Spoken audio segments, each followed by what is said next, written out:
an empath finally goes quiet, it isn't because they have nothing left to say. It's because they have said everything with their nervous system, their patience, their body, and their silence. This sermon is not about weakness, sensitivity, or fragility. It is about what happens inside a person who learned early that love meant adaptation, that safety meant reading the room, that belonging required self-erasure. For a long time, the empath survives by becoming exquisitely attuned to everyone else's needs, moods, and wounds. And then one day something breaks, not loudly, not dramatically, but deeply. What follows is not a collapse, but a shift.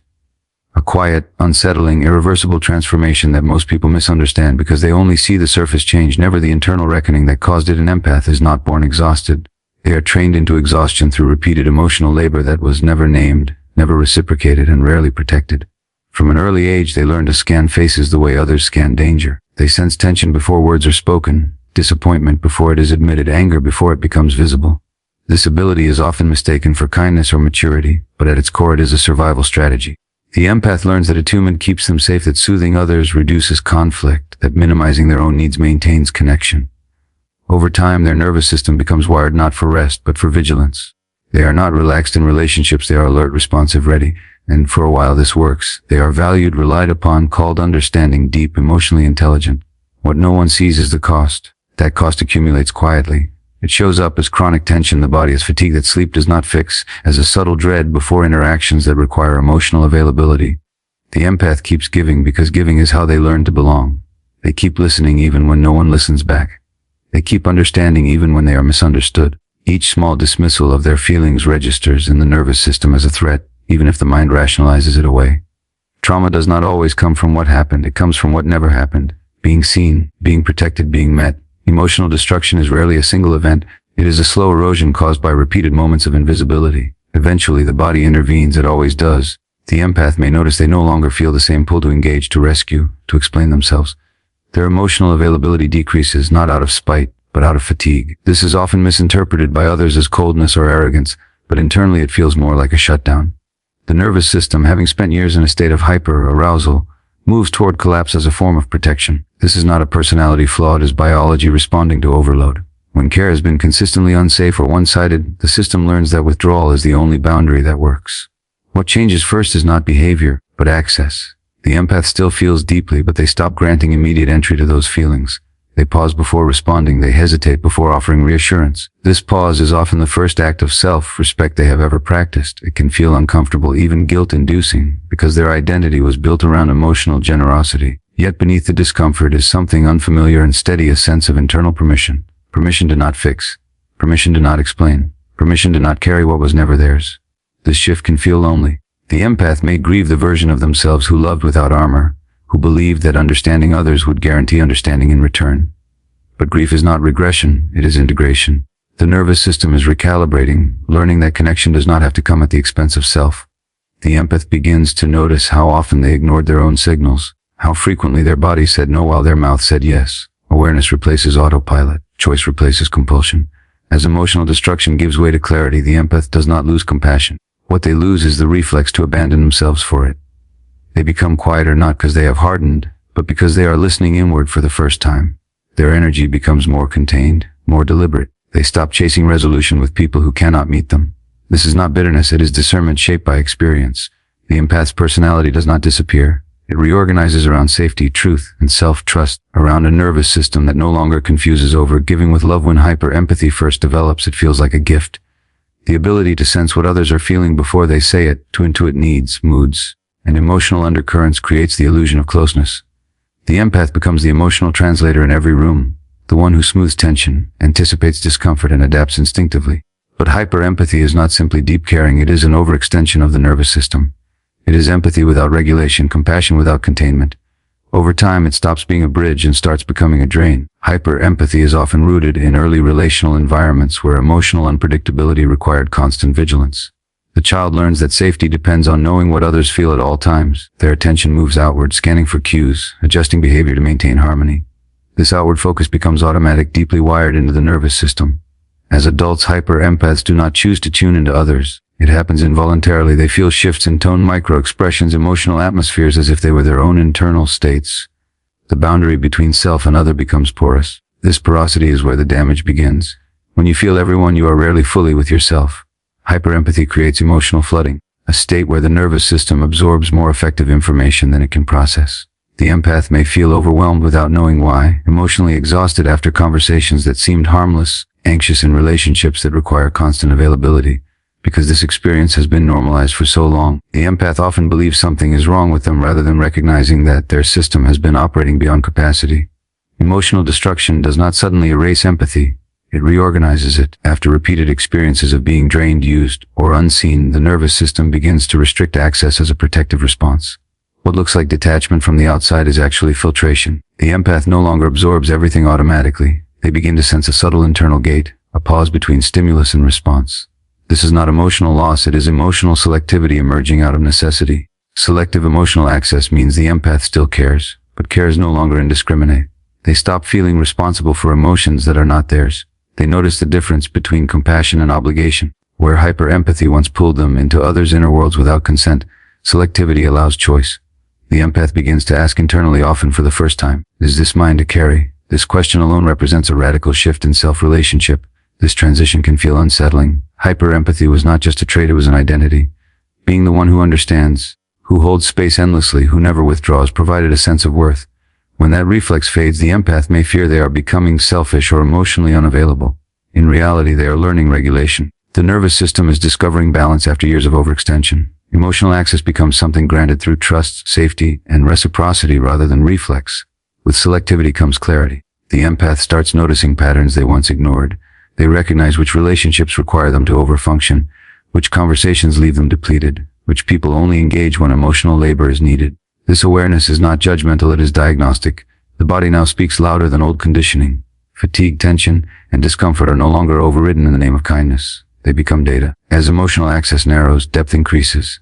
The empath may have fewer emotionally intimate connections, but those that remain feel safer, more mutual, more grounded. Instead of feeling everyone a little, they allow themselves to feel a few people fully. This shift often brings grief for lost intensity, but also relief. The nervous system begins to experience rest in relationship, something previously unknown. Selective empathy also restores self-empathy. When the outward flow of attention slows, internal states become more visible. The empath starts to notice their own sadness, anger, and needs without immediately translating them into concern for others. This inward attunement is not narcissism, it is repair. A system that was trained to monitor everyone else is finally learning to monitor itself. The empath after emotional destruction does not lack feeling, they lack tolerance for emotional invasion. Their empathy becomes bounded, intentional, and grounded in self-awareness. What once leaked uncontrollably now moves with discernment. This is not the death of empathy. It is its maturation through limits, through earned restraint, through a nervous system that no longer equates openness with safety. For a long time, the empath's nervous system believes that connection must be earned through performance. Not a conscious performance, not something rehearsed, but a constant internal adjustment to remain acceptable, needed, and included. The body learns that being attuned, responsive, agreeable, and emotionally available reduces the risk of rejection. Safety becomes conditional. Love becomes something maintained rather than received. The nervous system adapts by staying activated, alert, ready to respond before a response is asked for. This is not personality, it is conditioning. When early relationships are unpredictable, emotionally demanding, or subtly unsafe, the child does not have the option to leave. Instead, the body adapts. It learns to read tone faster than words, to anticipate moods, to smooth over tension before it escalates. Over time, connection becomes associated with effort. The nervous system does not relax into relationship, it mobilizes. Even moments of closeness carry a background hum of vigilance. As adults, these individuals are often described as warm, engaging, emotionally intelligent. What is rarely recognized is that their presence is powered by sympathetic activation. Their kindness is not always choice. It is a reflex driven by a system that equates attunement with survival. They listen closely, respond quickly, regulate others' emotions instinctively. Inside, the body is working hard. Muscles subtly tense. Breath shortens. Energy flows outward constantly. This kind of connection is unsustainable. The nervous system was never designed to perform indefinitely. It needs cycles of engagement and rest, closeness and withdrawal. When performance becomes the default mode of relating, exhaustion follows. The empath may not notice it at first because the body has normalized strain. They may only notice irritability, numbness, or a sudden aversion to social interaction. These are not character flaws, they are signals of a system that has been overextended. Emotional destruction accelerates this process. When the empath gives and is met with indifference, entitlement, or emotional absence, the nervous system begins to associate connection with danger rather than reward. The body learns that performance no longer guarantees safety. At this point, something fundamental shifts. The system stops mobilizing in the same way, not as a decision, but as a shutdown of a strategy that no longer works. This is often experienced as a loss of energy for social interaction. The empath may feel less expressive, less animated, less willing to engage emotionally. Others may interpret this as withdrawal or change in personality. Internally, it feels like the body refusing to do what it once did automatically. The nervous system stops offering itself up for connection that requires self-erasure. It stops overfunctioning, it stops fawning. When the nervous system stops performing, there is often guilt. The empath may feel they are withholding something essential, that they are failing to be who they used to be. This guilt is not evidence of wrongdoing. It is the echo of conditioning. The body is learning a new rule. Connection does not require self-sacrifice, but unlearning old rules is uncomfortable. The system may swing between shutdown and guarded engagement as it searches for balance. In this phase, the empath may appear quieter, less reactive, less eager to fill silence. Silence no longer feels like a threat that must be managed. The nervous system no longer rushes to soothe, explain, or accommodate. This can unsettle others who were accustomed to effortless emotional access. Relationships that depended on the empath's performance often strain or dissolve at this point. Not because the empath changed maliciously, but because the dynamic required their overactivation to survive. What replaces performance is presence. But presence is only possible when the nervous system feels safe enough to stay. Instead of leaning forward automatically, the empath learns to pause. Instead of scanning for others' needs, they check in with their own state. Am I resourced? Am I willing? Do I feel safe here? These questions were once absent. Now they become central. The body begins to recognize the difference between authentic connection and compulsory engagement. Authentic connection allows the nervous system to settle. Breath deepens. Muscles soften. There is reciprocity rather than effort. Compulsory engagement, on the other hand, triggers tension, fatigue, and subtle dread. The empath starts trusting these sensations. The body becomes the guide rather than old relational scripts. This shift can feel like losing a skill. The empath may notice they no longer know how to perform ease, charm, or emotional fluency on demand. But what is actually happening is the nervous system refusing to override its own limits. This refusal is not dysfunction, it is repair. A system that once believed it had to earn belonging is discovering that safety cannot be negotiated through self-betrayal. As the nervous system stops performing, the empath's relationships reorganize. Some fall away, others deepen. The ones that remain do not require constant emotional output. They allow for pauses, for neutrality, for shared silence. These relationships feel unfamiliar at first because they do not trigger the old activation.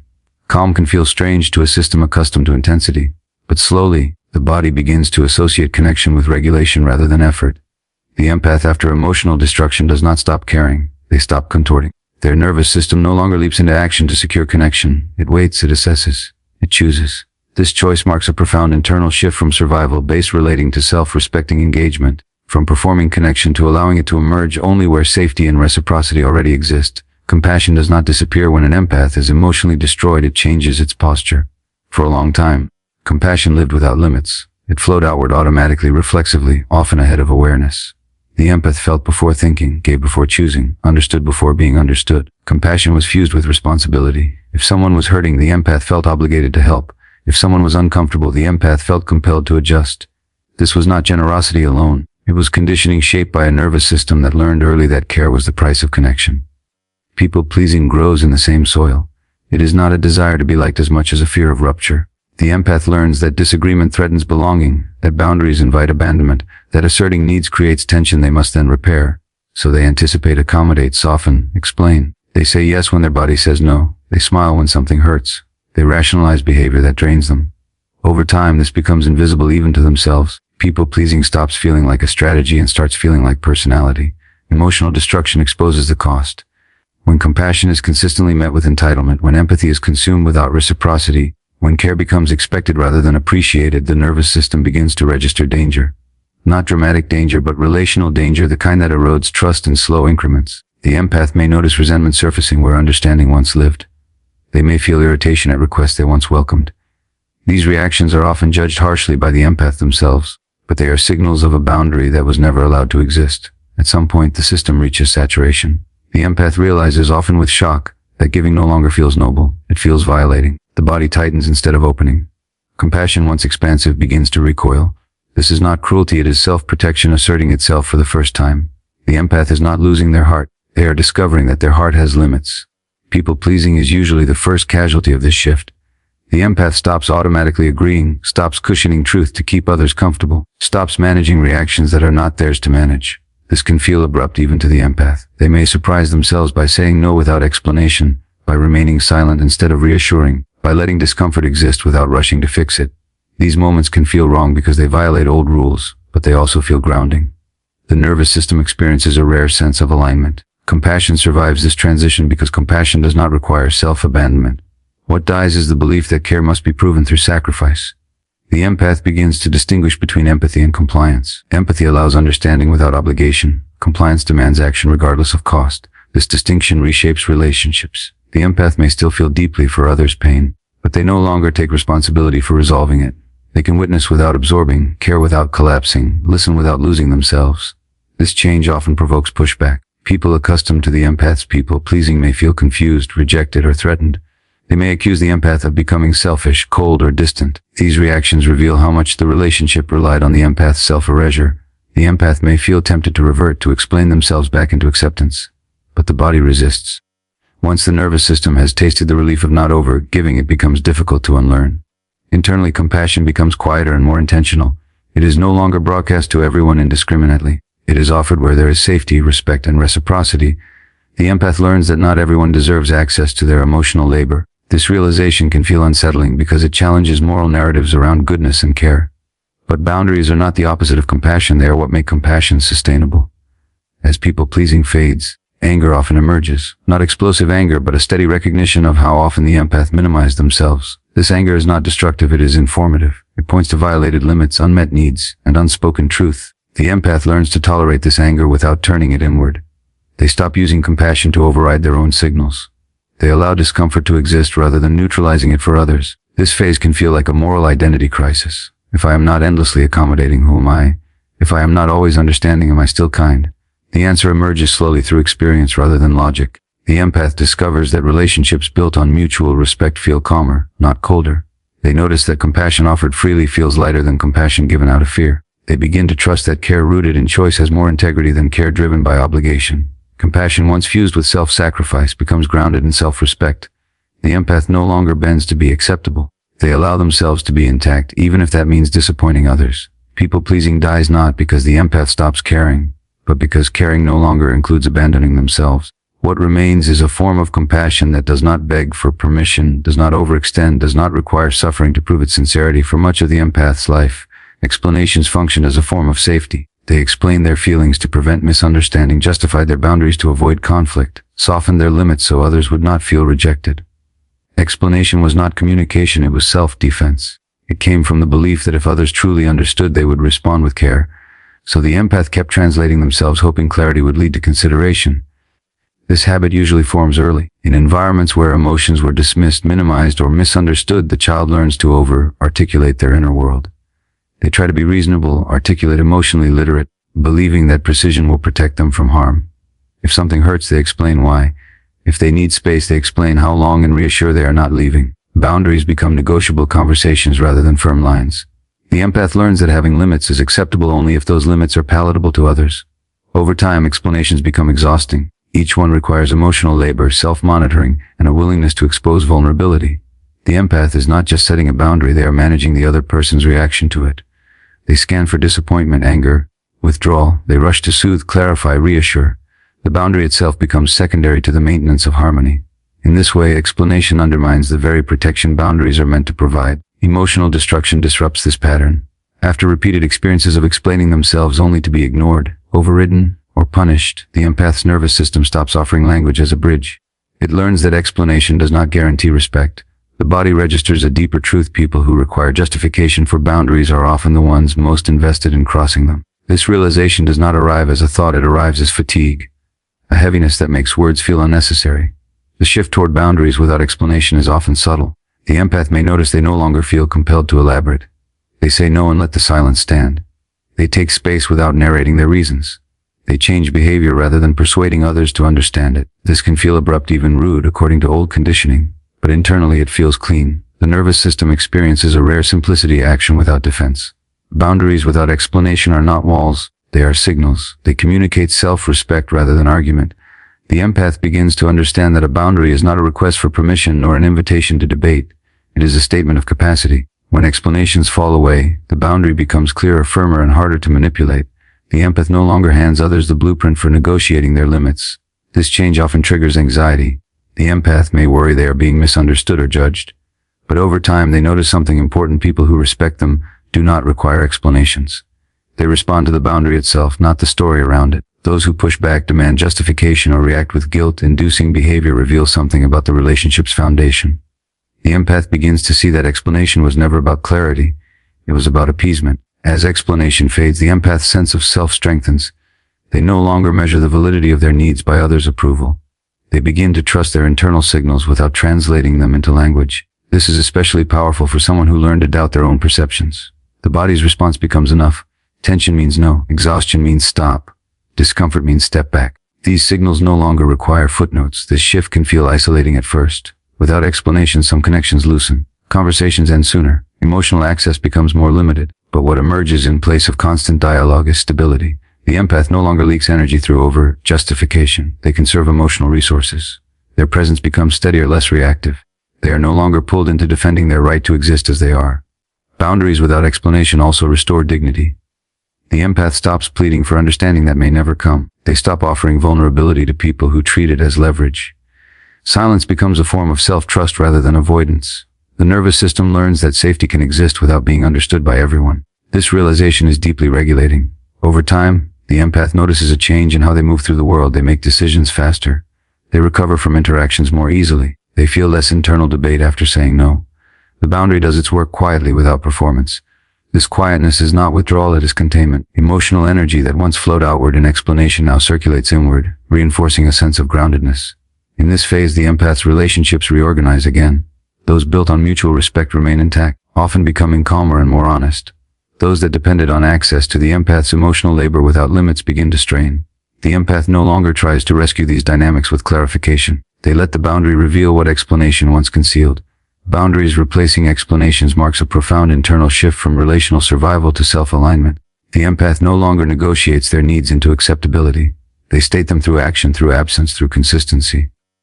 The nervous system learns that protection does not require persuasion, that safety can be embodied rather than argued, that limits can exist without apology. Emotional numbness often arrives quietly, without drama or clear cause. The empath may notice they no longer react the way they used to. Things that once moved them deeply now register faintly or not at all. Joy feels muted, sadness feels distant, even pain can feel abstract, as if happening behind glass. This state is frequently misunderstood as indifference or emotional failure, but numbness is not the absence of feeling. It is the nervous system's emergency brake. When emotional overwhelm becomes chronic, the body looks for relief. For an empath who has spent years absorbing others' emotions, managing relational tension and suppressing their own needs, feeling everything all the time becomes unsustainable. The nervous system cannot remain in a state of constant activation without consequences. Numbness emerges as a protective adaptation, a way to reduce sensory input when the system has exceeded its capacity to process experience. This shutdown is often confusing because it contradicts the empath's identity. They were the one who felt deeply, who cared intensely, who was emotionally available. When numbness sets in, it can trigger fear. Am I broken? Have I lost my empathy? Am I becoming cold? These questions add another layer of distress. But numbness is not a permanent state, it is a pause. The nervous system is trying to recalibrate, to recover from prolonged exposure to emotional threat. In trauma physiology, numbness is associated with dorsal vagal activation, a state where the body conserves energy by reducing engagement. It is not collapse in the sense of giving up, it is hibernation. The system retreats inward because outward engagement has become too costly. For the empath, this retreat can feel like disconnection from self, but it is actually a step toward eventual reconnection. During this phase, the empath may pull back from relationship stimulation and emotional demands. They may crave solitude, quiet, and simplicity. This is not avoidance, it is repair in slow motion. The nervous system is learning how to exist without constant threat detection. Feeling less is not the goal, but it is the path the body takes to make feeling safe again. Numbness also serves a psychological function. It creates distance from grief, anger, and betrayal that would otherwise overwhelm the system. Emotional destruction often involves the collapse of long-held beliefs about love, safety, and reciprocity. Fully feeling this collapse all at once could be destabilizing. Numbness parcels the experience into something survivable. It allows integration to happen gradually rather than catastrophically. The danger comes when numbness is judged or rushed. When the empath tries to force themselves to feel again, to return to who they were, the system often resists. Healing does not happen through pressure. It happens through safety. The body needs consistent signals that it is no longer required to overextend, perform, or absorb. Without these signals, numbness can linger longer than necessary. As safety increases, numbness begins to soften. This does not happen linearly. Small moments of feeling return first. A brief surge of sadness, a flicker of joy, a sudden wave of anger. These moments can feel intense because the system is no longer blunted. The empath may worry they are regressing, but this fluctuation is a sign of thawing. Feeling returns in fragments before it becomes fluid. What often surprises the empath is which emotions return first. It is rarely compassion for others. More often it is anger, grief, or self-protective clarity. These emotions were suppressed for years to maintain connection. Now, with numbness receding, they rise to the surface. This can feel disorienting, but it is not pathology. It is deferred emotional truth finally having space. As numbness fades, emotional capacity does not return to its previous unlimited state. It returns with structure. The empath begins to feel again, but within boundaries. They notice earlier when something drains them. They disengage sooner. They do not push through discomfort in the name of empathy. Feeling becomes something they inhabit rather than something that overruns them. This phase often coincides with a shift in values. The empath becomes less interested in intensity and more interested in steadiness. They seek relationships that feel calm rather than consuming. They choose environments that support regulation rather than stimulation. Emotional safety becomes more attractive than emotional depth alone. Numbness then is not the destination but the corridor.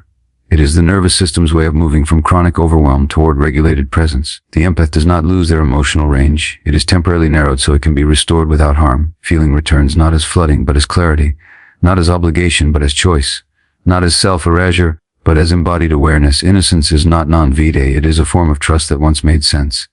For the empath, innocence often means believing that good intentions will be met with good faith, that understanding guarantees mutual care, that love expressed sincerely will be held responsibly. This innocence is not childish. It is relational hope shaped by early longing. The empath assumes that if they remain open, patient, and emotionally generous, connection will stabilize. They believe that staying soft will keep relationships safe. This innocence is slowly built through effort. The empath overlooks red flags, reframes neglect as misunderstanding, tolerates imbalance in the name of compassion. They explain away pain rather than confront its source. This is not denial, it is an investment in a story where endurance leads to reward. Innocence allows the empath to keep giving without collapsing under disappointment. It functions as emotional scaffolding, holding up a fragile belief system that says love will eventually meet them if they try hard enough. Emotional destruction dismantles this scaffolding. When betrayal, abandonment, or repeated invalidation pierce through rationalization, innocence can no longer protect the psyche. The empath is forced to confront a truth that feels unbearable at first. Effort does not guarantee reciprocity. Care does not obligate care in return. Being understanding does not ensure being understood. This realization does not arrive gently. It fractures an internal narrative that once gave meaning to suffering. The loss of innocence is often experienced as grief. Not only grief for the relationship or the people involved, but grief for the self who believed. The empath may feel ashamed for having trusted, for having hoped, for having stayed. This shame is misplaced, but powerful. It can harden into self-blame if not understood. What is actually breaking is not discernment, but illusion. The empath is waking up from a relational dream that once felt necessary. In this wakefulness, cynicism may appear. The empath may swing toward distrust, emotional distance, or hyper-independence. This is not the final state, it is a reaction to disillusionment. The nervous system, having learned that openness was dangerous, experiments with control. It tightens, it watches, it withdraws. This phase can feel cold, but it is transitional. The system is searching for a new way to stay safe without abandoning connection entirely. Self-trust begins to form here quietly, without ceremony. It does not arrive as confidence, but as listening. The empath starts paying attention to subtle bodily signals they once ignored. A tightening in the chest, a drop in energy, a sense of internal resistance. These cues were always present, but innocence taught them to override. Now, with illusion gone, the empath begins to treat these sensations as information rather than obstacles. Self-trust is not optimism. It does not assume the best, it assumes awareness. The empath no longer needs to believe that others will always act with integrity. They need to believe they can respond when they do not. This shift is profound. Safety moves from external validation to internal attunement. The empath no longer relies on hope to stay, they rely on perception to choose. As self-trust grows, the empath becomes less reactive. They no longer rush to interpret behavior through the lens of fear or fantasy. They observe patterns over time. They notice consistency rather than promises. This does not make them guarded, it makes them grounded. They allow themselves to be influenced by evidence rather than longing. Relationships are no longer auditions for worth, but exchanges between equals. This stage often brings solitude, not because the empath rejects connection, but because connection is no longer used to fill internal gaps. Without innocence driving attachment, the empath becomes selective. They are less interested in intensity and more interested in integrity, less drawn to chemistry that destabilizes and more to presence that regulates.